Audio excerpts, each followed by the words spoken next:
cultura em torno do cigarro de filtro, né? Foi estabelecido aí ao longo dos anos. E a gente conseguiu também, ao longo dos anos, reduzir essa quantidade da utilização ou da popularização do cigarro de filtro. No entanto, com uma roupagem diferente, né? Porque aí coloca esse ar de tecnológico, de novidade, os cigarros eletrônicos têm entrado com muita força aí no mercado. Quais são os males, comparativamente, se a gente pode traçar uma linha assim desse tipo de dispositivo? Muito bem. Com relação ao tabaco normal, ao tabagismo, só voltando um pouquinho ao que você disse, realmente foi um símbolo de glamour. Na década de 50, nós temos até filmes clássicos onde podia-se fumar, então era chique, inclusive a mulher. Ao longo dos anos, a ciência avançou e mostrou todos os malefícios do tabagismo. E chegando aos dias de hoje, graças a políticas públicas que foram conduzidas pelo Ministério da Saúde ao longo dos últimos 20 anos, houve uma queda significativa do número de fumantes no Brasil, que era de 25%, 30% 20 anos atrás, e hoje beira 10% a 11%. Então, o cigarro comum diminuiu bastante graças às políticas públicas que conscientizam a população dos malefícios do tabagismo. Muito bem. Houve uma queda e a indústria do cigarro, ela é muito forte, muito poderosa. Então, com a queda do cigarro comum, a indústria do cigarro eletrônico encontrou uma oportunidade de negócio para colocar no mercado os vapes, ou cigarro eletrônico, ou pods, são vários nomes. Mas eles vieram com uma mentira muito grande. Então, a indústria usou de argumentação que não tem embasamento científico, quer dizer, cometeu até um crime, e comete um crime ainda, dizendo que o cigarro eletrônico ajudaria, inclusive, aquelas pessoas que ainda fumam, que usando o cigarro eletrônico, que não traz malefícios, que não vicia, que não traz problemas de saúde, ela poderia largar o tabagismo, que era esse sim ruim. E é uma grande mentira. Então, o que você me perguntou diretamente, como é um derivado do tabaco, a fumaça inalada no dispositivo eletrônico, no cigarro eletrônico, provoca os mesmos malefícios do cigarro comum. Inclusive, em alguns pontos, o cigarro eletrônico é pior. Então, nós temos as doenças pulmonares crônicas, surgimento de enfisema, de bronquite, de falta de ar, risco de câncer, doenças cardiovasculares. Então, são os mesmos malefícios do cigarro comum.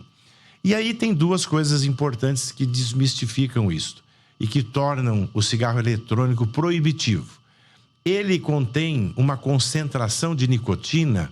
Para os ouvintes, nicotina é a substância que tem no cigarro comum e que provoca o vício, a dependência do cigarro, que é um vício difícil de você deixar. E no cigarro eletrônico você tem nicotina e em alguns dispositivos até 10, 15 ou 20 vezes mais nicotina do que o cigarro comum. E a indústria faz de propósito para que a pessoa que começa a fumar o cigarro eletrônico fique mais viciada ainda. E por fim, a dizer que tem substâncias cancerígenas. São mais de 80 substâncias que temos na inalação do cigarro eletrônico, naquela fumaça, e posso citar o formaldeído, que é uma substância que pode provocar o câncer de pulmão. Então, você veja que não tem vantagem nenhuma, e não tem nada de ajudar a parar de fumar e traz malefícios do mesmo nível e os mesmos malefícios que o cigarro comum provoca o cigarro eletrônico. Pois é, e aí, doutora, a gente pega assim esse quê realmente da tentativa de modernidade, né? Porque a gente vive hoje uma sociedade muito tecnológica. Quando você veste essa roupagem de eletrônico, inclusive, qual o impacto que o senhor percebe hoje nisso, nas pessoas mais jovens?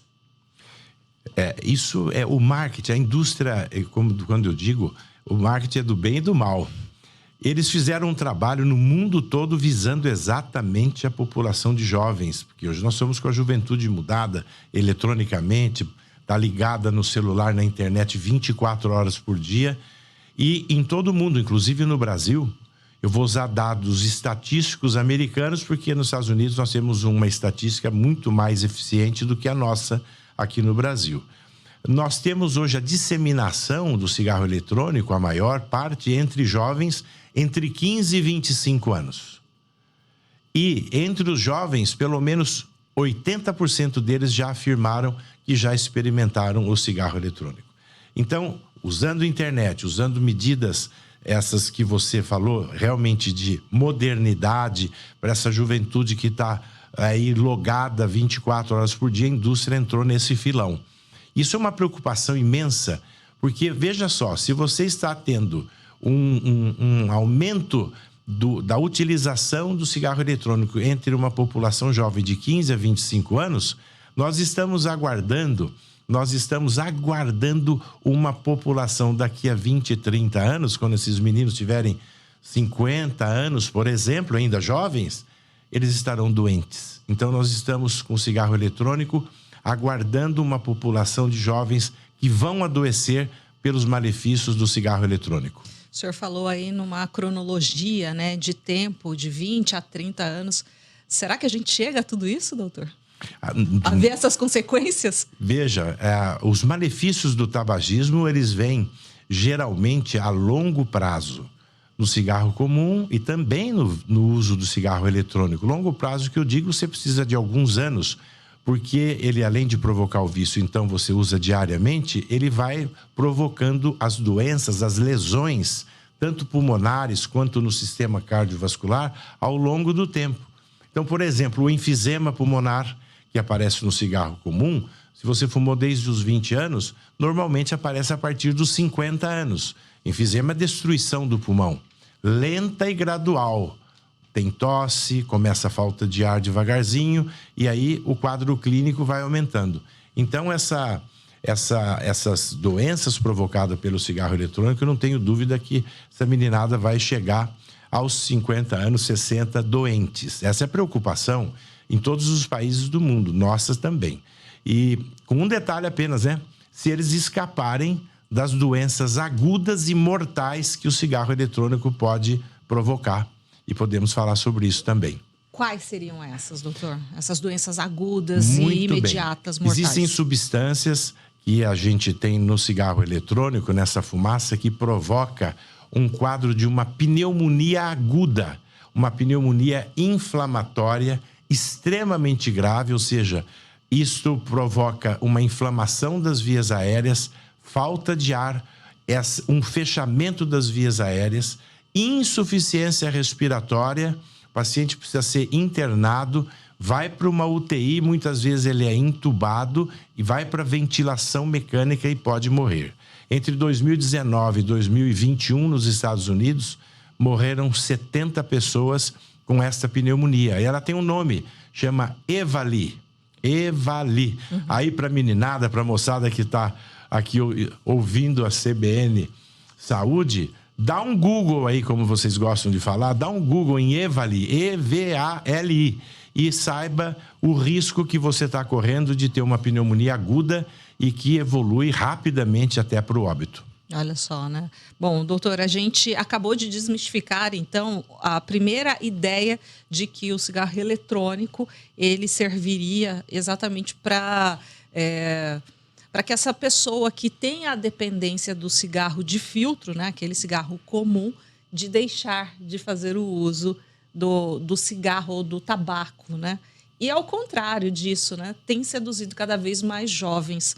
Bom, o senhor trouxe alguns riscos aqui também em relação a esta prática, e o uso desses dispositivos, eles vêm aí com diversas consequências, inclusive a morte. Outro dia a gente teve um rapaz, né, aqui em Mato Grosso do Sul, a gente até chegou a acompanhar aí isso, sendo divulgado pelos colegas, né, do rapaz que perdeu parte do pulmão, necrosado por conta de um caso como esse, né, de ter feito o uso recorrente do cigarro eletrônico. E era um jovem de cerca de 20 anos. Esse é o tipo de consequência que a gente está falando também, doutor? O caso específico eu não tenho maiores notícias e nem poderíamos discutir Claro. por razões éticas, mas indiscutivelmente foi uma necrose provocada em um jovem tabagista e que relatou ser usuário tanto do narguile quanto do cigarro eletrônico. Então existe uma possibilidade de causa e efeito muito grande.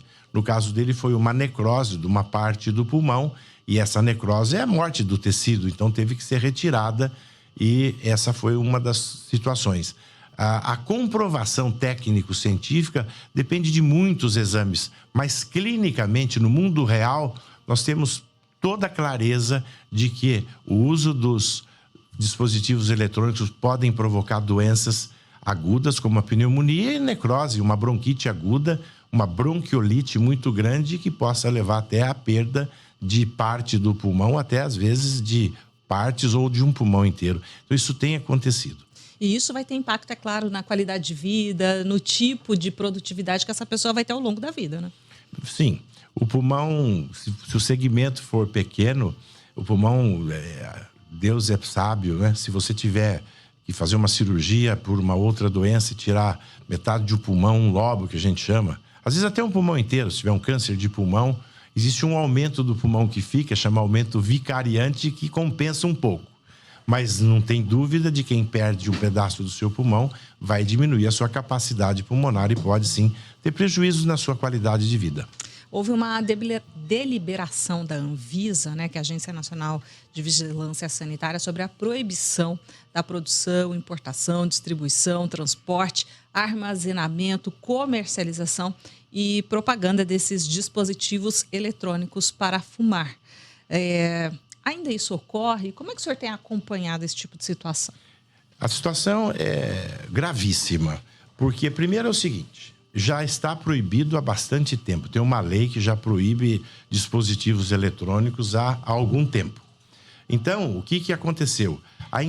A indústria do tabaco, do cigarro eletrônico, ela é tão poderosa que ela conseguiu, por meio de uma senadora do Mato Grosso do Sul, entrar com um projeto de lei para mudar a lei que está vigente hoje ainda, de proibição, para que seja permitido a fabricação, a comercialização e a utilização do cigarro eletrônico no Brasil. Então, é uma tentativa de mudar, de permitir o que já é proibido. E nós esperamos, por meio da Sociedade Brasileira de Pneumologia e Tisiologia, tem sido feito um trabalho muito grande no Congresso Nacional, levando aos nossos deputados e senadores os malefícios que a aprovação desse projeto absurdo possa trazer.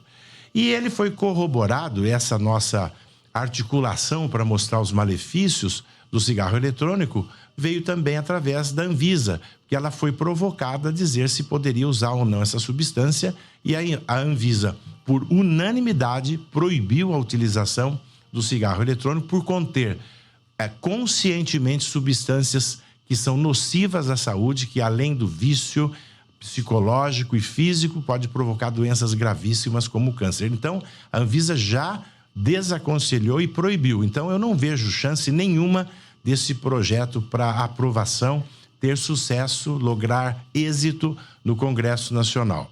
Mesmo assim, nós temos que continuar trabalhando, porque para diminuir os danos, sabe, Karina, é preciso programas de saúde pública, de conscientização da população, especialmente dos mais jovens, como foi feito no tabagismo ao longo de 20 anos. Então, nós precisamos levar maiores informações para que a população toda, mas um foco especial ao jovem, porque a maioria são jovens de 15 a 25 anos, possam ter conhecimento, que eles possam saber e aí decidir o que fazer, mas dos malefícios que isso provoca.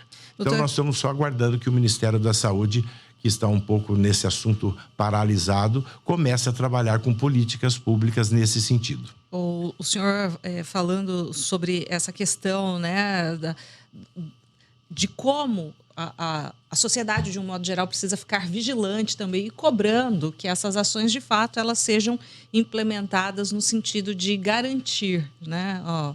essa segurança dentro do país, mas também de políticas de saúde pública que precisam ser implementadas. Eu já quero chegar na parte do tratamento, inclusive, com o senhor, mas me lembrei de uma outra situação em relação a, muitas vezes, cigarros eletrônicos, e até mesmo o senhor chegou a comentar sobre o narguile, né?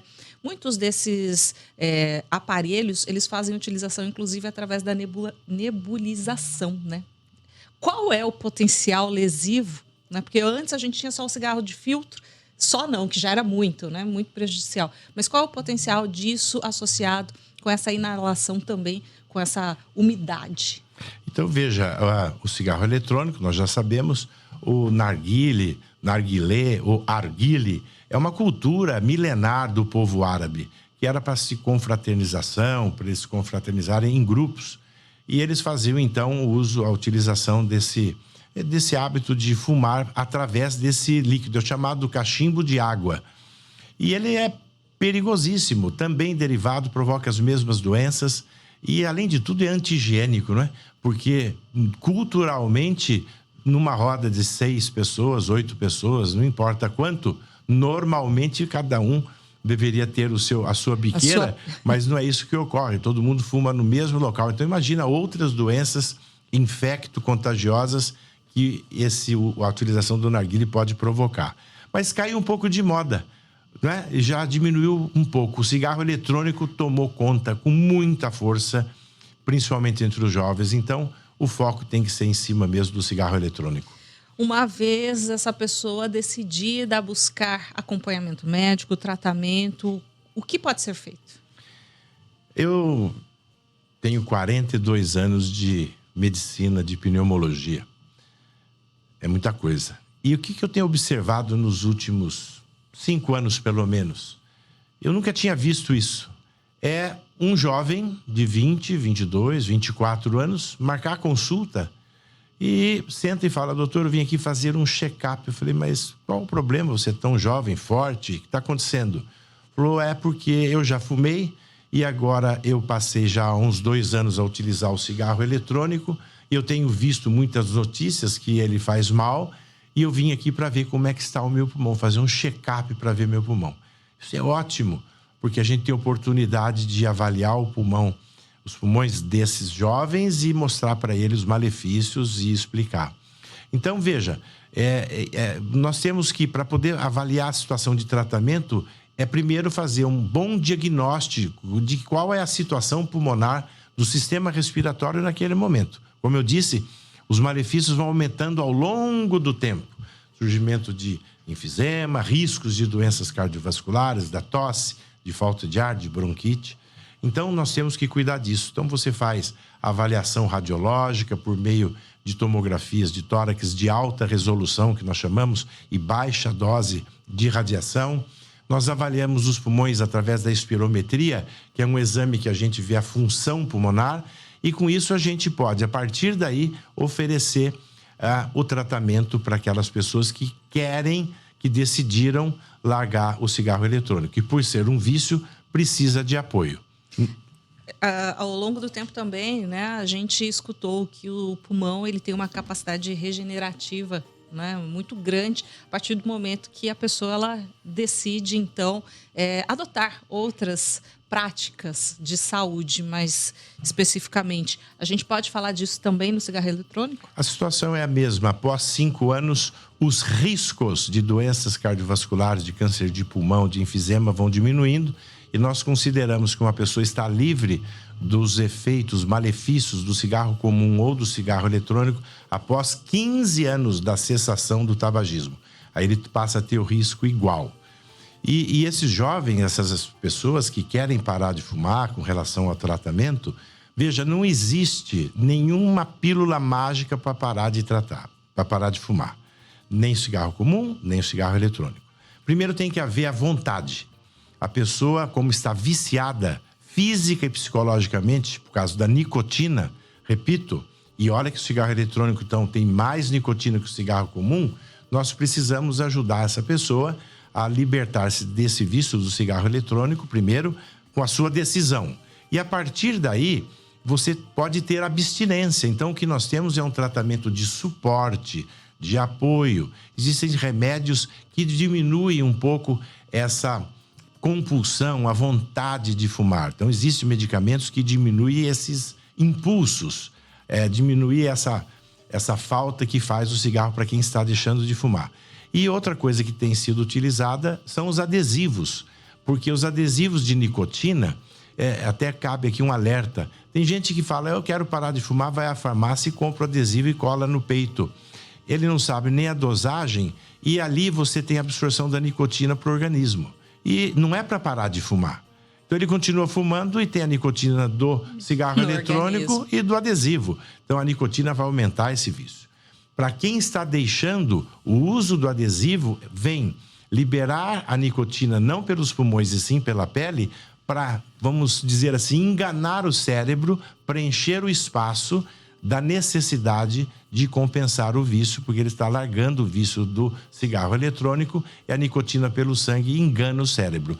Então são medidas psicológicas, farmacológicas de apoio e nós somos prontos para atender a todos, lembrando que a pessoa precisa querer parar de fumar. Recado importantíssimo. Nós conversamos com o pneumologista Ronaldo Queiroz. Muito obrigada pelos esclarecimentos, doutor. Eu que agradeço a oportunidade e principalmente trazer informações para os jovens, que é o futuro dessa nação, não é? Então vamos trabalhar por eles. Eu que agradeço, estou sempre à disposição aqui da CBN. Obrigado, viu, Karina? Obrigada. A gente vai fazer um intervalinho e voltamos já.